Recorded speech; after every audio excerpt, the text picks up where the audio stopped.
रात का घना अंधकार चारों ओर फैला हुआ था। हवा में अजीब सी ठंडक थी, जैसे कोई छिपा हुआ रहस्य विक्रम के आने का इंतजार कर रहा हो। शमशान घाट की ओर बढ़ते कदमों की आवाज सुनाई दे रही थी। राजा विक्रमादित्य अपने निश्चय और साहस के साथ बेताल को कंधे पर उठाए आगे बढ़ रहे थे। बेताल की रहस्यमयी मुस्कान और उसकी उलझाने वाली कहानियां विक्रम के धैर्य की परीक्षा ले रही थी। लेकिन इस बार बेताल ने जो कहानी सुनाई वह न केवल विचित्र थी, बल्कि उसमें छिपा था एक ऐसा रहस्य जो विक्रम के जीवन को हमेशा के लिए बदल सकता था। बेताल ने एक गहरी सांस ली और कहा, राजा, क्या तुमने कभी किसी ऐसी जगह का नाम सुना है जहां दिन के उजाले में भी अंधेरा छाया रहता है, जहां जाते ही सबसे निडर योद्धाओं का भी साहस टूट जाता है? विक्रम ने दृढ़ता से उत्तर दिया, मुझे डराने की कोशिश मत करो, जो भी रहस्य है उसे मुझे बताओ। बेताल ने हंसते हुए कहा, ठीक है, सुनो। यह कहानी एक ऐसे शापित मंदिर की है जहां जाने वाले कभी लौटकर नहीं आते। इस मंदिर का नाम है काल मणि मंदिर। बेताल ने विक्रम को बताया कि यह मंदिर एक घने जंगल के बीचों बीच स्थित था। कहा जाता है कि यह मंदिर राजा प्रलसुर द्वारा बनवाया गया था, जो अपनी शक्ति और अहंकार के लिए कुख्यात था। उसने देवी काली को प्रसन्न करने के लिए इस मंदिर का निर्माण करवाया था, लेकिन देवी की पूजा में एक एक भयावह भूल हो गई। राजा ने देवी की मूर्ति के समक्ष एक निर्दोष व्यक्ति की बलि चढ़ा दी। देवी ने क्रोधित होकर शाप दिया कि यह मंदिर अब अशुभ रहेगा और जो भी यहां कदम रखेगा वह अपने जीवन की सबसे बड़ी परीक्षा से गुजरेगा। इस मंदिर के चारों ओर अजीब सी सिहरन थी। रात के समय वहां अजीब सी चीखें सुनाई देती और लोगों ने दावा किया कि वहां पर आत्माएं भटकती हैं। बेताल ने कहानी को और रोचक बनाते हुए कहा, इस मंदिर के पास एक छोटा सा गांव था। उस गांव के लोग इस मंदिर का नाम लेने से भी डरते थे, लेकिन एक दिन एक साधु वहां आया। उसने गांव वालों से पूछा, क्यों डरते हो इस मंदिर से? इसमें तो देवी काली का वास है। गांव के मुखिया ने कांपते हुए उत्तर दिया, महात्मा, यह मंदिर अब देवी का नहीं, अब शगुन का स्थान बन चुका है। यहां जो भी गया वह या तो मर गया या पागल होकर लौट आया। साधु ने ठान लिया कि वह इस मंदिर के रहस्य को सुलझाए। उसने गांव वालों से मंदिर का रास्ता पूछा, लेकिन किसी ने उसकी मदद नहीं की। साधु अकेला जंगल की ओर बढ़ा। जैसे जैसे वह मंदिर के करीब पहुंचा, उसे अजीब सी आवाजें सुनाई देने लगी। हवा में किसी के रोने और चिल्लाने की ध्वनि थी। साधु ने अपनी माला पकड़ी और मंत्र जपने लगा। मंदिर के द्वार पर पहुंचते ही उसे लगा जैसे कोई अदृश्य शक्ति उसे अंदर खींच रही हो। उसने चारों ओर देखा, लेकिन वहां कोई नहीं था। अचानक उसे मंदिर के अंदर एक लाल रोशनी दिखाई दी। वह धीरे धीरे उस रोशनी की ओर बढ़ा। मंदिर के गर्भगृह में पहुंचकर साधु ने देखा कि वहां देवी काली की मूर्ति खून से सनी हुई थी। मूर्ति के चारों ओर शव बिखरे हुए थे।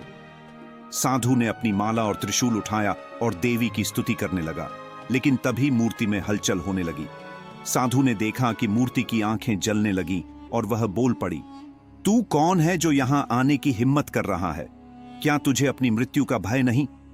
साधु ने निडर होकर उत्तर दिया, मैं एक साधारण साधु हूं। मैं तुम्हारे शाप को समाप्त करने और इस स्थान को पवित्र करने आया हूं। देवी ने साधु को चेतावनी दी कि उसे अपनी शक्ति और विश्वास की परीक्षा देनी होगी।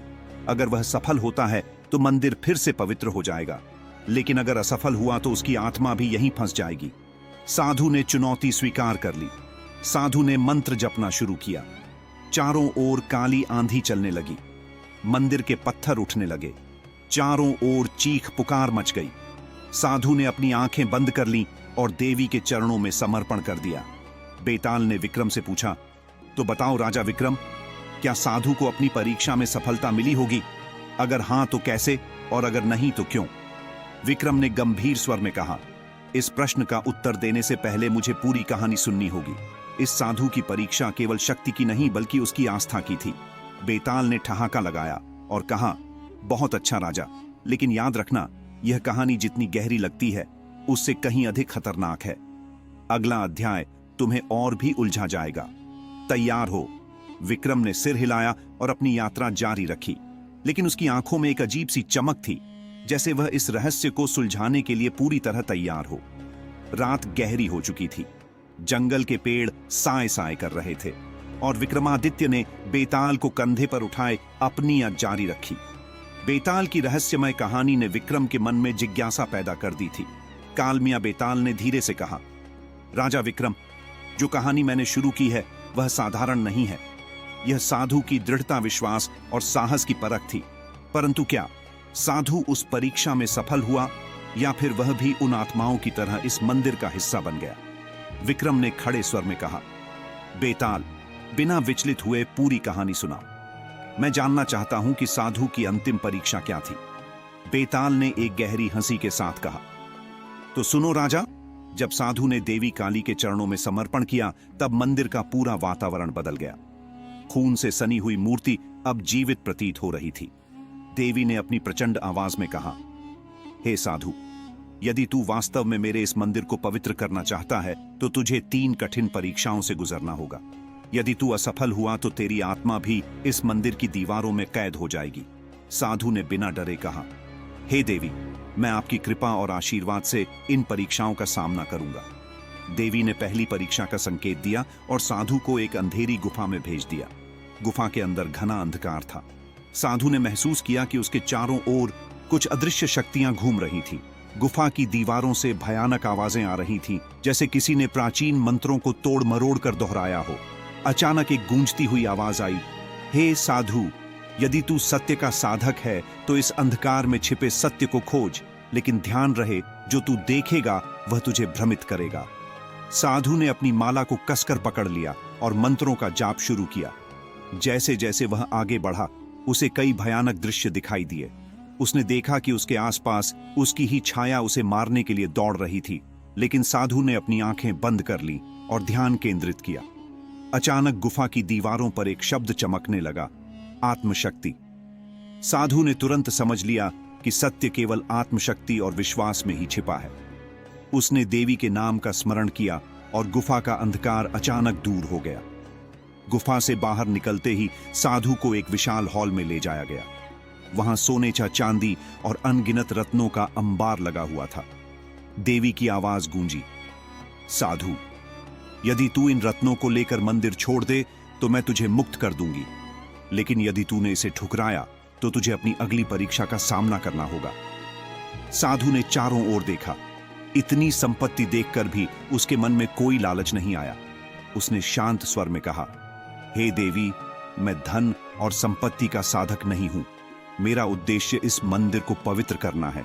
जैसे ही साधु ने यह कहा, वह पूरी संपत्ति जलकर राख में बदल गई। देवी ने प्रसन्न होकर कहा, हे साधु, तेरा मन लोभ और मोह से अड़क है।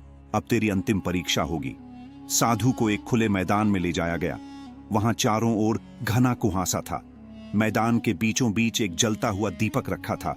देवी की आवाज फिर गूंजी, हे साधु, यह दीपक तेरे जीवन का प्रतीक है।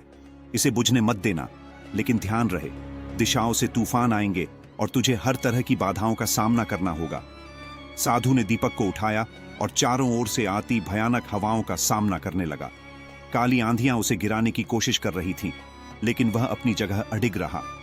अचानक एक विशाल दानव उसके सामने प्रकट हुआ। दानव ने क्रोधित स्वर में कहा, यदि तू इस दीपक को मुझे सौंप दे तो मैं तुझे इस परीक्षा से मुक्त कर दूंगा। साधु ने दृढ़ता से उत्तर दिया, मेरा जीवन मेरा धर्म है और मैं इसे किसी को नहीं सौंप सकता। दानव ने अपना रूप बदल लिया और साधु पर हमला कर दिया। साधु ने अपने त्रिशूल से दानव का मुकाबला किया और अंततः उसे पराजित कर दिया। सभी परीक्षाओं के बाद देवी ने प्रसन्न होकर साधु को दर्शन दिए। उन्होंने कहा, हे साधु, तेरे साहस और विश्वास ने मुझे प्रसन्न किया है। इस मंदिर का शाप अब समाप्त हो गया है। जो भी यहां आएगा उसे मेरी कृपा प्राप्त होगी। साधु ने देवी के चरणों में प्रणाम किया और मंदिर को फिर से पवित्र कर दिया। ताल ने विक्रम से पूछा, तो बताओ, राजा विक्रम, साधु की सफलता का रहस्य क्या था? क्या यह उसकी शक्ति थी या उसका विश्वास? विक्रम ने उत्तर दिया, साधु की सफलता का रहस्य उसका अडिग विश्वास और निडरता थी। उसने मोह, लोभ और भय से ऊपर उठकर अपने लक्ष्य को प्राप्त किया। यही सच्चा साहस है। बेताल ने हंसते हुए कहा, राजा, तुमने एक बार फिर सही उत्तर दिया, लेकिन याद रखना, यह केवल एक कहानी नहीं है, यह तुम्हारी भी परीक्षा है। विक्रम ने बेताल को कंधे पर कसकर पकड़ लिया और अपनी यात्रा जारी रखी, लेकिन उसके मन में इस रहस्यमयी कहानी के और भी गहरे पहलुओं को जानने की उत्सुकता जाग उठी। जंगल में ठंडी हवा चल रही थी। विक्रमादित्य अपनी निडरता और साहस के साथ बेताल को कंधे पर उठाए बढ़ता जा रहा था।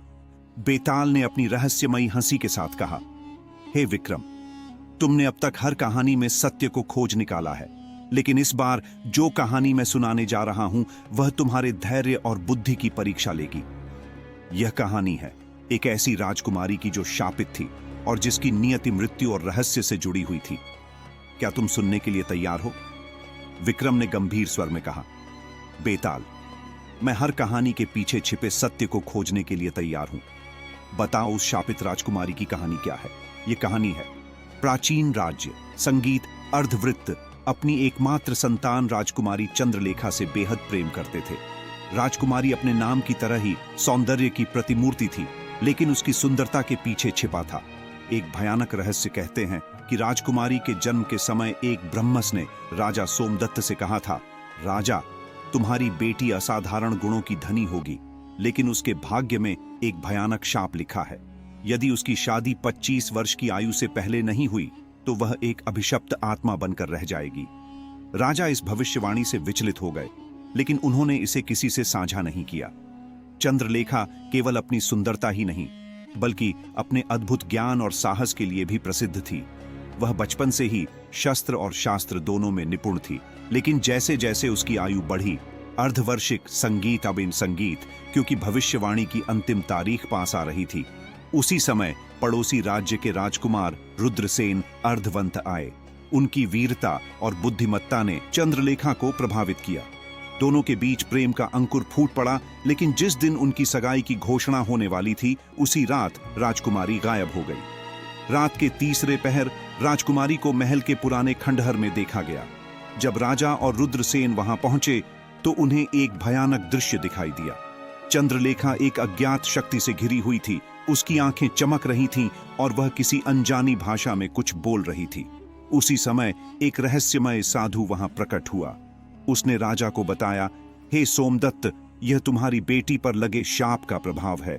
जब तक इस शाप को तोड़ा नहीं जाएगा, चंद्रलेखा का जीवन खतरे में रहेगा। शाप को तोड़ने के लिए उसे काल रात्रि मंदिर में 7 दिनों तक प्राण त्याग तप करना होगा। लेकिन इस यात्रा में उसे मृत्यु का सामना करना पड़ेगा। राजा सोमदत्त और रुद्रसेन ने चंद्रलेखा को समझाया, लेकिन वह अपने कर्तव्य को समझकर मंदिर की ओर निकल पड़ी। उस मंदिर तक पहुंचने के लिए एक भयानक जंगल को पार करना था, जो अपने खतरनाक जीव जंतुओं और मायावी शक्तियों के लिए कुख्यात था। चंद्रलेखा ने अपनी साहसिक यात्रा शुरू की। रास्ते में उसे अजीब अजीब घटनाओं का सामना करना पड़ा। कभी उसे अपनी मां की आवाज सुनाई दी तो कभी किसी ने उसे मदद के लिए पुकारा, लेकिन उसने अपने मन को विचलित नहीं होने दिया। काल रात्रि मंदिर के पास पहुंचते ही चंद्रलेखा का सामना एक भयानक प्रेत से हुआ। उस प्रेत ने कहा, हे राजकुमारी, यदि तू इस मंदिर के भीतर जाना चाहती है तो पहले मुझे एक प्रश्न का उत्तर दे। यदि तू उत्तर देने में असफल रही तो तुझे मेरी दास्ता में जीवन भर रहना होगा। चंद्रलेखा ने साहसपूर्वक कहा, पूछो प्रेत, मैं सत्य की साधक हूं और उत्तर देने के लिए तैयार हूं। प्रेत ने पूछा, जीवन में सबसे बड़ा शाप क्या है, भय, मोह या मृत्यु? चंद्रलेखा ने कुछ पल सोचकर उत्तर दिया, भय, क्योंकि मोह और मृत्यु भी भय से ही जन्म लेते हैं। प्रेत मुस्कुराया और गायब हो गया। चंद्रलेखा ने मंदिर में प्रवेश किया। मंदिर के अंदर देवी कालरात्रि की मूर्ति के सामने चंद्रलेखा ने अपने प्राण त्याग तप की शुरुआत की। देवी की आवाज गूंजी, हे चंद्रलेखा, यदि तू इस शाप को समाप्त करना चाहती है तो तुझे अपनी इच्छाओं और डर का त्याग करना होगा। 7 दिनों तक तू मेरे चरणों में तप करेगी, और यदि तू विचलित हुई तो तेरा अंत निश्चित है। चंद्रलेखा ने प्रण किया कि वह अपने प्राण देकर भी इस शाप को समाप्त करेगी। रात घनी होती जा रही थी। विक्रमादित्य अपनी यात्रा के दौरान बेताल की कहानियों को ध्यानपूर्वक सुन रहे थे। बेताल ने कहा, राजा विक्रम, तुमने अब तक कई कहानियों के रहस्यों को सुलझाया है, लेकिन इस कहानी का अगला भाग तुम्हारे साहस और न्याय की परीक्षा लेगा। यह एक ऐसी परीक्षा है जहां मृत्यु और जीवन का निर्णय केवल बुद्धि और धैर्य से किया जा सकता है। क्या तुम तैयार हो? विक्रम ने दृढ़ता से कहा। बेताल, मेरी तलवार और बुद्धि दोनों तैयार हैं। बताओ आगे क्या हुआ? राजकुमारी चंद्रलेखा ने काल रात्रि मंदिर में अपने तप का पहला दिन शुरू कर दिया था। वह देवी के चरणों में बैठी मंत्रों का जाप कर रही थी। मंदिर का वातावरण रहस्यमय और भयानक था।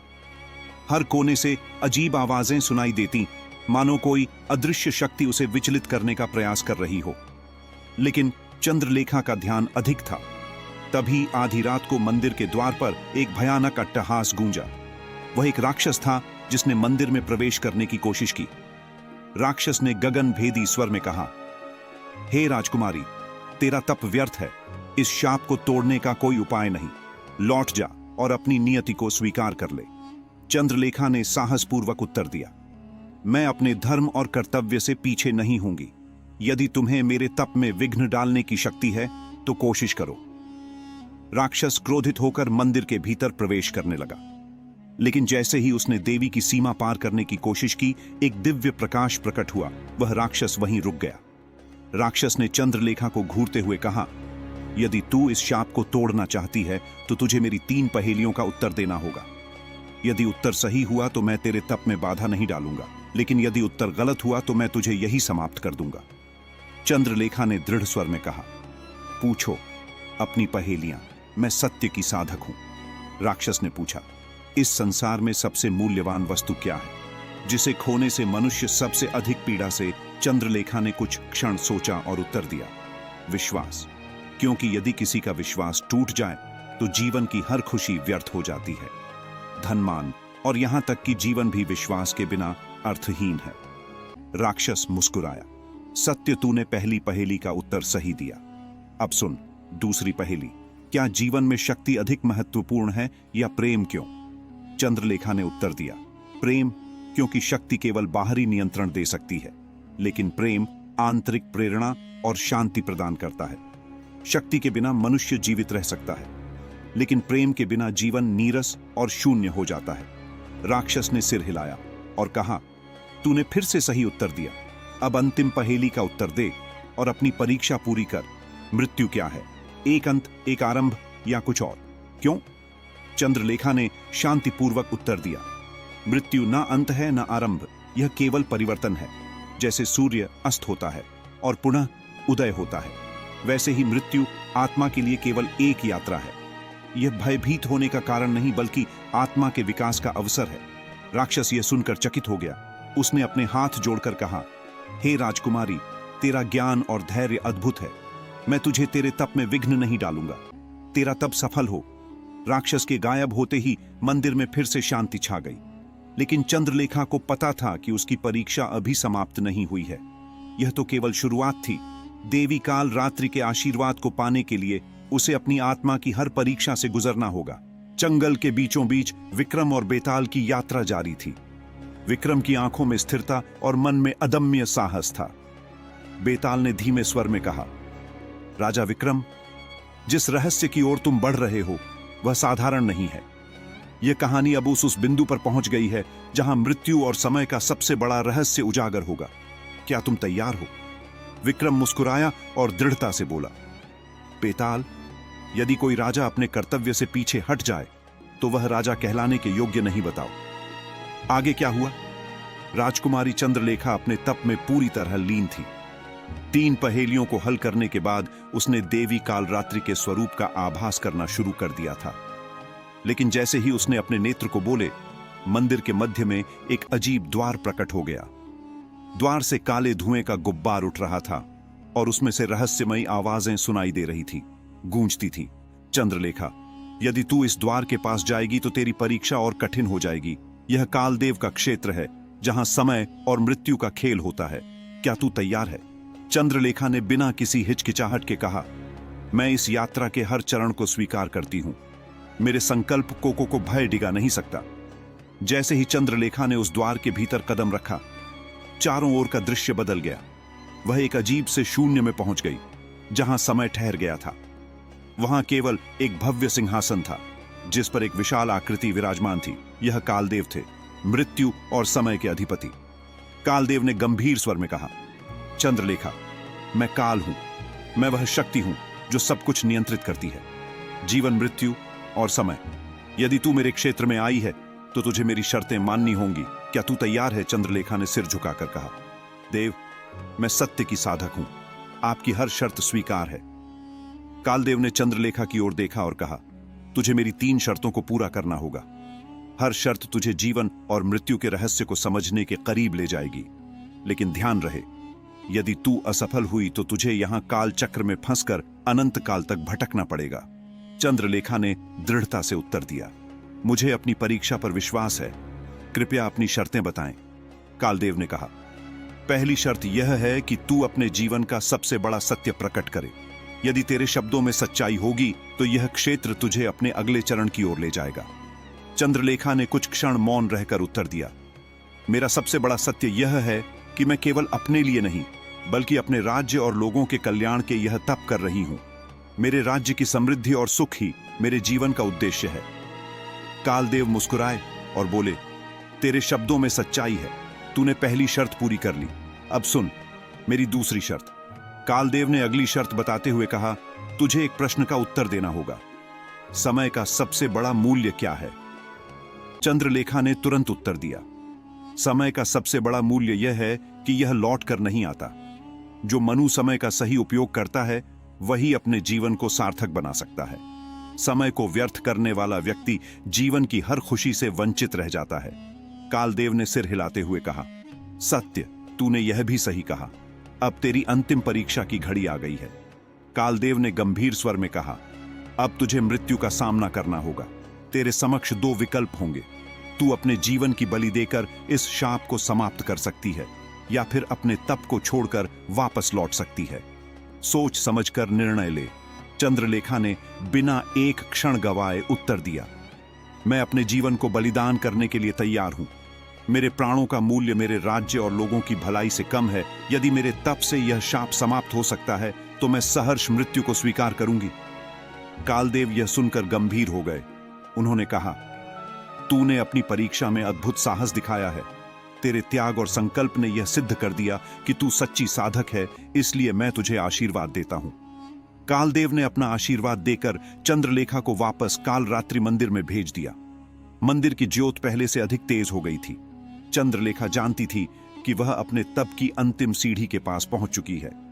जंगल की घनी छाया में चलते हुए विक्रम और बेताल के बीच सन्नाटा पसरा था, लेकिन यह सन्नाटा रहस्य और रोमांच से भरा हुआ था। बेताल ने गंभीर स्वर में कहा, राजा विक्रम, यह कहानी अब अपने चरम पर है। चंद्रलेखा ने कालदेव की 3 कठिन शर्तों को पार किया, लेकिन अब वह अंतिम परीक्षा के सामने खड़ी है। इस परीक्षा में केवल तप, धैर्य और सच्चाई काम आएंगे। क्या तुम जानना चाहते हो कि क्या हुआ? विक्रम ने अपने मजबूत स्वर में कहा, बेताल, मैं सत्य जानने के लिए किसी भी हद तक जा सकता हूं। यह कहानी मुझे मेरे कर्तव्य और जीवन के गहरे अर्थ सिखा रही है। आगे की कथा सुनाओ। जब चंद्रलेखा कालदेव की परीक्षा पार कर कालरात्रि मंदिर में वापस लौटी तो वहां का वातावरण बदल चुका था। मंदिर अब अलौकिक प्रकाश से भर गया था। यह प्रकाश इतना तेज था कि सामान्य व्यक्ति उसकी ओर देख भी नहीं सकता था। लेकिन चंद्रलेखा ने अपनी आंखें बंद कर देवी को प्रणाम किया। अचानक एक गंभीर और शक्ति से भरी आवाज मंदिर में गूंजी, चंद्रलेखा, तूने अब तक अपने साहस और सच्चाई का प्रमाण दिया है, लेकिन यह अंतिम परीक्षा तेरे विश्वास और तप की सबसे कठिन परीक्षा होगी। चंद्रलेखा ने सिर झुकाकर कहा, देवी, मुझे आपकी शरण में रहकर जो भी परीक्षा देनी हो मैं उसके लिए तैयार हूं। काल रात्रि, देवी ने कहा, तेरी परीक्षा सत्य और मोह के बीच होगी। तेरे सामने तेरा अतीत, वर्तमान और भविष्य प्रस्तुत होगा। तुझे चुनना होगा कि इनमें से क्या अधिक महत्वपूर्ण है। लेकिन ध्यान रहे, मोह में फंसने से तेरा तप नष्ट हो जाएगा और तू कभी सत्य तक नहीं पहुंच पाएगी। देवी के वचनों के बाद चंद्रलेखा के सामने 3 दृश्य प्रकट हुए। एक अतीत, उसका सुंदर राजमहल, बचपन की सुखद स्मृतियां और माता पिता का स्नेह। 2 वर्तमान, उसका कठिन तप और राज्य की जनता जो उसकी तपस्या की सफलता के लिए प्रार्थना कर रही थी। 3 भविष्य में, उसका भविष्य राजमाता के रूप में एक शक्तिशाली और समृद्ध राज्य की रानी चंद्रलेखा की आंखों में आंसू आ गए। देवी ने पूछा, चंद्रलेखा, क्या तू अतीत के सुख में लौटना चाहेगी, वर्तमान की कठिनाइयों को चुनना चाहेगी या भविष्य के वैभव को अपनाना चाहेगी? चंद्रलेखा ने शांत स्वर में उत्तर दिया, देवी, अतीत में लौटना संभव नहीं है और भविष्य अभी लिखा नहीं गया है, लेकिन वर्तमान मेरा सत्य है। यदि मैं वर्तमान में सच्चाई और तप के मार्ग पर रहूं तो मेरा भविष्य स्वयं समृद्ध होगा। मैं वर्तमान चुनती हूं। देवी मुस्कुराई और बोली, चंद्र लेखा, तूने सत्य का मार्ग चुना है। यह दिखाता है कि तू मोह से परे है, लेकिन अभी तेरी परीक्षा पूरी नहीं हुई। देवी ने अपनी शक्ति से एक और दृश्य प्रकट किया। इस बार चंद्रलेखा के सामने उसके राज्य के लोग दिखाए गए जो दुखी और कष्ट में थे। वे उसकी ओर देख रहे थे जैसे वह उनकी आखिरी उम्मीद हो। देवी ने कहा, यदि तूने तपस्या पूरी नहीं की तो तेरा राज्य नष्ट हो जाएगा। लोग भूख और पीड़ा से मर जाएंगे, लेकिन यह तू अपनी तपस्या तोड़कर वापस लौटेगी तो उनका कल्याण होगा। क्या तू अपने राज्य को बचाने के लिए तप तोड़ देगी? चंद्रलेखा ने गहरी सांस ली और कहा, देवी, मेरे राज्य का कल्याण मेरे तप की सफलता में है। यदि मैं अपने तप को अधूरा छोड़ दूं तो राज्य का संकट समाप्त नहीं होगा। मैं अपने तप को पूर्ण करूंगी, चाहे इसके लिए मुझे अपना प्राण भी त्यागना पड़े। देवी ने प्रसन्न होकर कहा, तूने सही उत्तर दिया। तेरे त्याग और बलिदान ने सिद्ध कर दिया कि तू सच्ची साधक है। अब तेरी अंतिम परीक्षा का समय आ गया है। देवी ने चंद्रलेखा को आशीर्वाद देकर कालचक्र के रहस्यमय प्रभाव को समाप्त कर दिया। यह चक्र अब उस मंदिर में सदा के लिए निष्क्रिय हो गया। लेकिन देवी ने कहा, चंद्रलेखा, तुझे अब मेरी अंतिम शक्ति प्राप्त करनी होगी। यह शक्ति तुझे राज्य और सत्य के मार्ग पर सफलता दिलाएगी, परंतु इसके लिए तुझे अंतिम बलिदान देना होगा। घने जंगल के उस वीरान रास्ते पर राजा विक्रम ने अपनी तलवार की मूठ को कसकर पकड़ा। उनके मन में बेताल की कहानी का प्रभाव गहराई तक छा चुका था। हर कहानी की तरह यह कहानी भी एक ऐसी मोड़ पर पहुंच चुकी थी जहां सत्य और छल का खेल सामने आने वाला था। बेताल, जो विक्रम की पीठ पर लटका हुआ था, अचानक जोर से हंसा।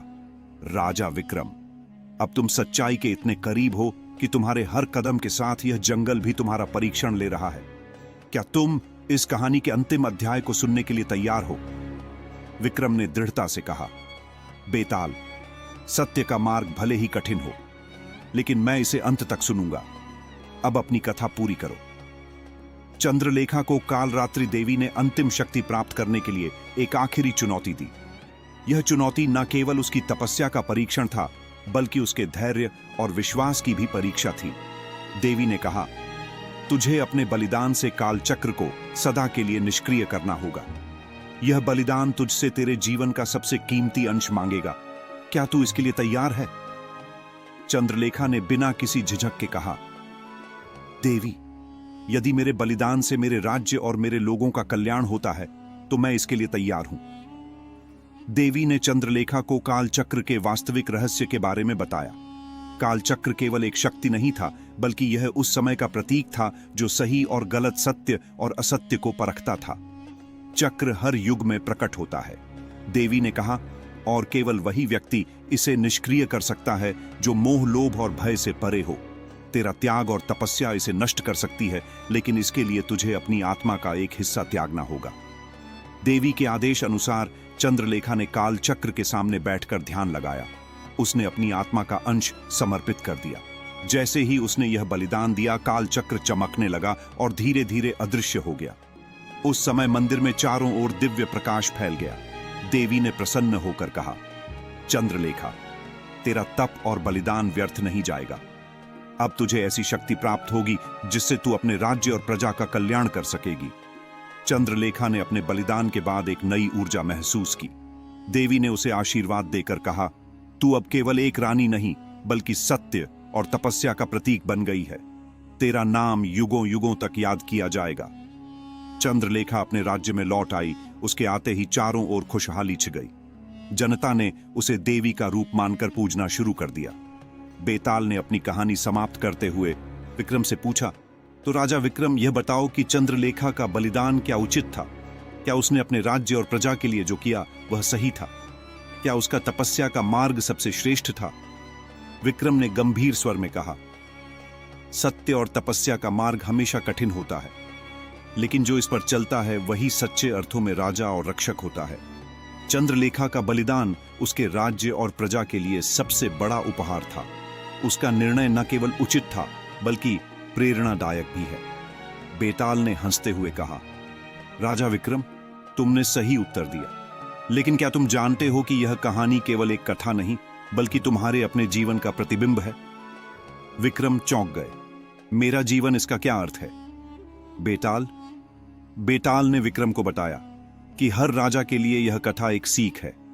सत्य और कर्तव्य के मार्ग पर चलना ही राजा का धर्म है। तुम्हारा धैर्य, साहस और सच्चाई ही तुम्हें सबसे महान राजा बनाएंगे। अब यह कहानी समाप्त हुई, लेकिन तुम्हारा सफर अभी बाकी है। जैसे ही बेताल ने यह कहा, वह अचानक विक्रम की पीठ से उड़कर गायब हो गया। विक्रम को अपने कंधे पर हल्कापन महसूस हुआ, लेकिन उनके मन में एक नई जिम्मेदारी और सच्चाई का बीज अंकुरित हो चुका था। जैसे राजा विक्रम ने हर चुनौती का सामना किया और सत्य की राह पर अडिग रहे, वैसे ही हमारी YouTube AI स्टोरीज चैनल की कहानियां भी आपको जीवन के हर पहलू को समझने और प्रेरित करने के लिए तैयार हैं। दोस्तों, ये केवल एक कहानी नहीं, बल्कि हमारे YouTube AI स्टोरीज का वह धरोहर है जो हमें सिखाती है कि सत्य, साहस और कर्तव्य का मार्ग ही सच्ची विजय का मार्ग है। अगर आप भी ऐसी अद्भुत कहानियों में छिपे ज्ञान, प्रेरणा और रोमांच को जानना चाहते हैं, तो हमारे YouTube AI स्टोरीज चैनल को सब्सक्राइब करना न भूलें। यहाँ आपको राजा विक्रम जैसे वीरों की गाथाएं, बेताल जैसे रहस्यमय किस्से और उन कहानियों का अनसुना सत्य मिलेगा जो आपके जीवन को बदल सकता है। तो चलिए, इतिहास की इन अद्भुत कहानियों को जानने के लिए हमारे साथ जुड़िए। सब्सक्राइब YouTube AI स्टोरीज और हर हफ्ते नई कहानियां देखें। सत्य की खोज में आपका हमसफर YouTube AI स्टोरीज अगली कहानी में फिर मिलेंगे। तब तक याद रखें, इतिहास से सीखना ही भविष्य को संवारने का पहला कदम है।